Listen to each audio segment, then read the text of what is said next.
ये स्टोरी है एक 12 साल के लड़के की जिसके पेरेंट्स उसे बचपन में ही हमेशा के लिए छोड़ के चले गए। अपना सब कुछ खो देने के बावजूद उसके पास बस एक चीज़ बाकी थी, वो चीज़ के लिए उसका अनस्टॉपेबल पैशन। और उसी पैशन के बेस पे बना डाली वर्ल्ड की ग्रेटेस्ट वॉच कंपनी। ये स्टोरी है रोलेक्स वॉचेस की। पर सवाल ये आता है कि कैसे एक अनाथ लड़का जिसके माँ बाप उसे बचपन में ही छोड़ के चले गए, वो आगे चलकर कैसे दुनिया का सबसे महंगा ब्रांड बनाता है। इतना ही नहीं, गवर्नमेंट वर्ल्ड वॉर 1 में अपने सोल्जर्स को रोलेक्स की घड़ियां क्यों पहनाती है। इसके साथ साथ पहले माउंट एवरेस्ट को क्लाइम करने वाले Edmund Hillary and Tenzing Norway ने भी माउंट एवरेस्ट चढ़ते वक्त आखिर रोलेक्स की घड़ियां ही क्यों पहनी थी। इन सभी सवालों के जवाब जानेंगे आज के इस डॉक्यूमेंट्री में।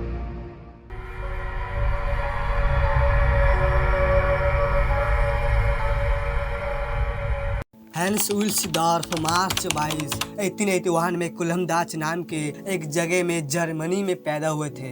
हांस के 2 भाई बहन थे। वो अपने फैमिली के साथ खुश थे, लेकिन 1892 में जब हांस 11 साल के हुए तो उनकी लाइफ पूरी तरीके से बदल गई, क्योंकि इस साल एक बीमारी की वजह से उनकी माँ की डेथ हो गई। उसके ठीक 1 साल बाद उनके फादर की भी डेथ हो गई। 12 साल की उम्र में हांस अनाथ हो चुके थे। ऐसे में रिलेटिव्स ने हांस के पेरेंट्स का बिजनेस बेच दिया और उन्हें बोर्डिंग स्कूल में डाल दिया। स्कूल के दौरान एक स्विट्जरलैंड के लड़के से उनकी दोस्ती हुई, जिसने उन्हें स्विट्जरलैंड की वॉच मेकिंग इंडस्ट्री के बारे में बहुत कुछ बताया। ये सब जान के हांस के अंदर से आवाज आई कि उनका फ्यूचर इसी इंडस्ट्री में है। इसलिए 1900 में केवल 19 साल की उम्र में वो जर्मनी छोड़ के स्विट्जरलैंड की ओर निकल पड़े। स्विट्जरलैंड में उन्हें क्यूना कार्टेन नाम की एक वॉच मेकिंग इंडस्ट्री में जॉब मिल गई। यहाँ उनका काम था डेली कई सौ पॉकेट वॉचेस की एक्यूरेसी को चेक करना, और इसी काम को करते करते उनके अंदर परफेक्ट वॉचेस बनाने का पैशन डेवलप हो गया था। साल 1903 में उन्होंने लंदन जाके एक दूसरे वॉच मेकिंग कंपनी में सेल्स एंड मार्केटिंग की जॉब ले ली। उन्हें रियलाइज हुआ कि सभी वॉच मेकिंग कंपनी अपने वॉचेस को कुछ ज्यादा ही फैंसी और डेकोरेटिव बनाने पे फोकस कर रही है, जबकि कस्टमर को सिंपल, एक्यूरेट, ड्यूरेबल और एलिजेंट वॉचेस चाहिए थी। और इसी सिचुएशन को बदलने के लिए केवल 24 साल की उम्र में उन्होंने अपना खुद का वॉच मेकिंग बिजनेस स्टार्ट करने का फैसला किया। लेकिन एक प्रॉब्लम थी, बिजनेस स्टार्ट करने के लिए हांस के पास सफिशिएंट कैपिटल नहीं था। इसीलिए उन्होंने अपने ब्रदर इन लॉ को कैपिटल के बदले अपना बिजनेस पार्टनर बनाने का फैसला लिया। और इसी तरह 1905 में स्टेब्लिश हुई वुल्सडॉर्फ एंड डेविस फार्म। यहाँ पर वो रिस्ट वॉच बनाकर ज्वेलर्स को बेचते थे। इसके बाद से ज्वेलर्स उन घड़ियों के डायल्स पे अपना नाम लगाकर कस्टमर को सेल कर देते थे। लेकिन उन्होंने देखा कि धीरे धीरे मार्केट में इनकी घड़ियों की डिमांड बढ़ने लगी है और लोग इनके वॉचेस को खूब पसंद कर रहे हैं। तो फिर ऐसे में क्यों ना अपना खुद के ब्रांड नाम से मार्केट में उतरा जाए। लेकिन यहाँ भी एक प्रॉब्लम थी। हांस जितना सेल्स एक्सपेक्ट कर रहे थे उतनी घड़ियां नहीं बिक रही थी। काफी कस्टमर के साथ बात करके पता चला कि क्योंकि घड़ियों का नाम वुल्सडॉर्फ एंड डेविस था, जो कि एक जर्मन नाम था, इसलिए लोग घड़ियां नहीं खरीद रहे थे। उस वक्त जर्मनी नाम से काफी लोग नफरत करते थे और उनका कोई भी सामान नहीं खरीदना चाहता था। तो फिर हांस ने सोचा कि क्यों ना अपने वॉचेस का खुद का एक नाम हो, एक ऐसा नाम जो इतना शॉर्ट हो कि वॉचेस के फेस पे नीडली फिट हो जाए और किसी भी लैंग्वेज में इजीली प्रोनाउंस किया जा सके। उन्होंने अलग अलग अल्फाबेट्स को कंबाइन करके 100 से ज्यादा नाम बनाए और इसी तरह उनके दिमाग में एक प्रेजेंट साउंडिंग नाम आया। वो नाम था रोलेक्स। रोलेक्स एक प्रीमियम नाम लगता था, जिस वजह से उनकी सेल्स काफी इंक्रीज हुई। इस वक्त पर हांस बहुत पैसा खर्च रहे थे इसकी रिसर्च और डेवलपमेंट पर, ताकि वो एक ऐसी घड़ी बना सकें जो बहुत ही प्रेसाइज हो और पानी में भी चलती रहे।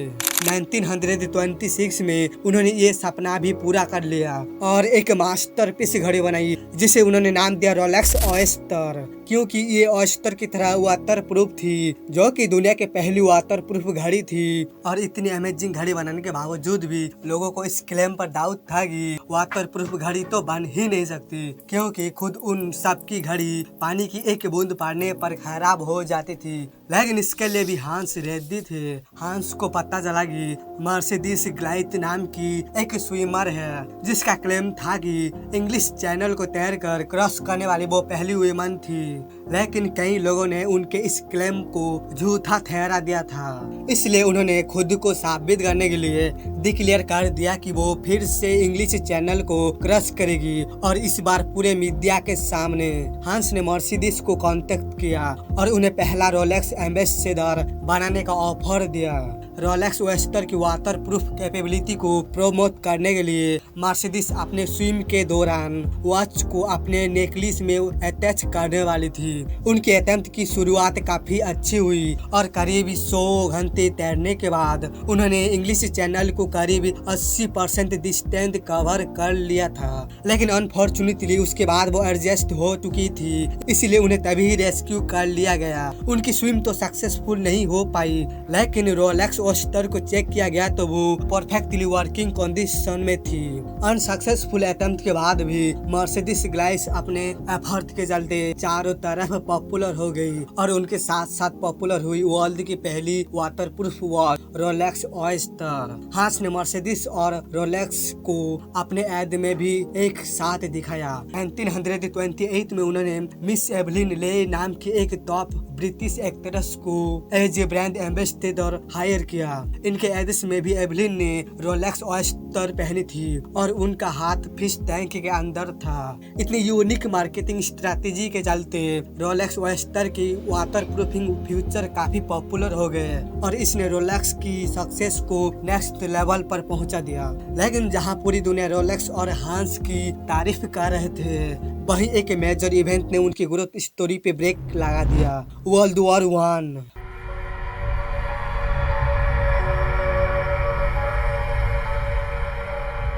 वर्ल्ड वॉर 1 के दौरान घड़ियां सिर्फ एक ज्वेलरी की तरह नहीं थी, लाखों सोल्जर्स की जान बचा सकती थी। सोल्जर्स जिन्हें जंग में अपने अटैक्स कोऑर्डिनेट करना पड़ता था, इसलिए एकदम प्रिसाइज घड़ियों की जरूरत थी। अगर सोल्जर्स के एक बटालियन की घड़ी कुछ और टाइम दिखा रही है और दूसरी बटालियन जो दूर खड़ी है उनकी घड़ी में कुछ और टाइम दिखा रहा है, तो वो दोनों मिलकर एक साथ कभी भी दुश्मनों पर अटैक नहीं कर सकते। इस मोमेंट पर गवर्नमेंट ने एक फैसला लिया कि वो रोलेक्स की घड़ी अपने सोल्जर्स को पहनाएंगे, चाहे फिर वो कीचड़ हो या घंघोर बारिश। इन घड़ियों की मदद से सोल्जर्स को अपने मूवमेंट इंक्रेनाइज करने में मदद मिलेगी।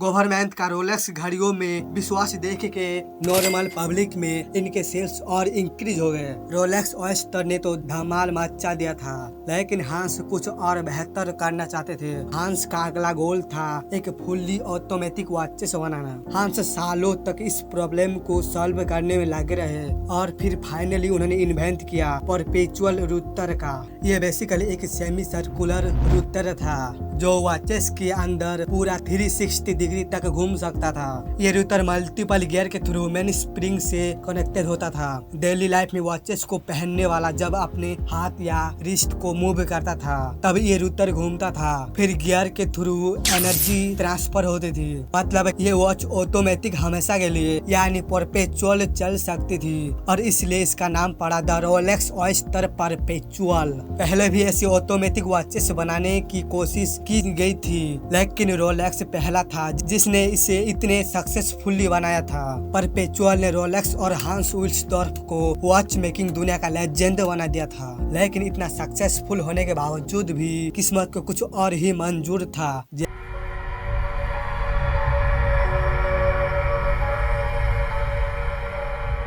जैसे जैसे साल बीते, हांस ने अपने हर एक सपने को साकार होते हुए देखा, लेकिन 1944 में उनका सबसे करीबी इंसान उनकी वाइफ फ्लोरेंस फ्रांसिस उन्हें छोड़कर चले गए। पिछले 6 साल हांस की लाइफ का सबसे चैलेंजिंग टाइम था, लेकिन बचपन से ऐसे चैलेंजेस फेस करते करते हांस ने एक फाइटर माइंडसेट डेवलप कर लिया था। इसलिए उन्होंने अपने एनर्जी को रिग्रुप किया और वापस से उस काम में लग गए जिसमें वो वर्ल्ड बेस्ट थे, यानी वर्ल्ड क्लास घड़ियां बनाना। 1953 में रोलेक्स एक्सप्लोरर लॉन्च की, जो बेसिकली माउंटेनियर्स और एक्सप्लोरर्स के लिए बनाई गई स्ट्रॉन्ग और अनब्रेकेबल वॉचेस थी, ताकि उन्हें वॉचेस का डैमेज होने की चिंता ही ना करना पड़े। और यही वजह थी कि वर्ल्ड की सबसे ऊंची चोटी माउंट एवरेस्ट को चढ़ने वाले पहले क्लाइमर्स तेंजिंग नॉर्वे और एडमाउंट हिलरी माउंट एवरेस्ट को चढ़ते वक्त रोलेक्स की घड़ियां पहनी थी। 1955 में रोलेक्स की एचएमटी मास्टर लॉन्च हुई, जिसमें एक रोटेटिंग बेजल थी। ये वॉच मेनली पायलट्स के लिए थी, क्योंकि पायलट्स को फ्लाई करते वक्त अलग अलग टाइम जोन्स को ट्रैक करना पड़ता है और इसी बेजल के थ्रू वो ऐसा कर सकते थे। और फाइनली 1960 में रोलेक्स की डीप सी स्पेशल नाम की एक सबमरीन वॉच लॉन्च किया गया, जिसे उस समय के डीपेस्ट स्नो ओशन, जो करीब 11,000 मीटर गहरा था, वहां ले जाया गया था। और उतनी गहराई में भी ये बिल्कुल परफेक्टली काम कर रही थी। इसी के साथ रोलेक्स ने अपने आप को वॉचेस के किंग की तौर पे स्टेब्लिश कर लिया था। चाहे माउंट एवरेस्ट की ऊंचाई हो या समुद्र का सबसे गहरा पॉइंट, दुनिया की हर एक एक्सट्रीम कंडीशन से डील करने की कैपेबिलिटी केवल एक वॉच ब्रांड के पास थी, और वो थी रोलेक्स। हांस ने रोलेक्स के साथ वो सभी चीजें अचीव कर ली थी जो कोई और दूसरा वॉच मेकर अपने सपने में भी नहीं सोच सकता था। इसी के साथ 1960 में हांस उस दौर 79 की एज में दुनिया को अलविदा कहा, लेकिन पीछे छोड़ गए एक ऐसी वॉच ब्रांड जिसने उन्हें हमेशा के लिए अमर कर दिया। ये कहानी थी रोलेक्स की।